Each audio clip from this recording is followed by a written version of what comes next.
ആട് റസൂലുള്ള വളരെ ഇഷ്ടപ്പെട്ടൊരു മൃഗമാണ് ആട്. റസൂലുള്ളാഹിന്റെ കാലത്ത് റസൂലുള്ളാഹിയും സ്വഹാബത്തും ഒരുപാട് പോറ്റിയിരുന്ന ഒരു മൃഗമാണ് ആട്.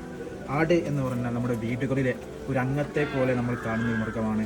പ്രത്യേകിച്ച് അവരെ പല കുസൃതികളും കളിപ്പിച്ചുകൊണ്ട് അല്ലേ, നമ്മുടെ വീടുകളിലെ ആടിനെ നമ്മുടെ ഒരു അനിയനെ പോലെ അല്ലെങ്കിൽ നമ്മുടെ ഒരു പെങ്ങളെ പോലെ കാണുന്നവരാണ് പലരും ആടിനെ കാണുന്നത്. അങ്ങനെ കളിപ്പിച്ചും നമ്മുടെ കൂടെ നടന്നും നമ്മൾ പറയുന്നത് അനുസരിച്ച് നടക്കുന്ന ഒരു പ്രത്യേക ഒരു എളിമയുള്ളൊരു മൃഗമാണ് ആട്.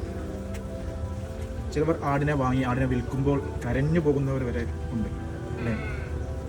ആട് വീടിന് ബർക്കത്താണ്.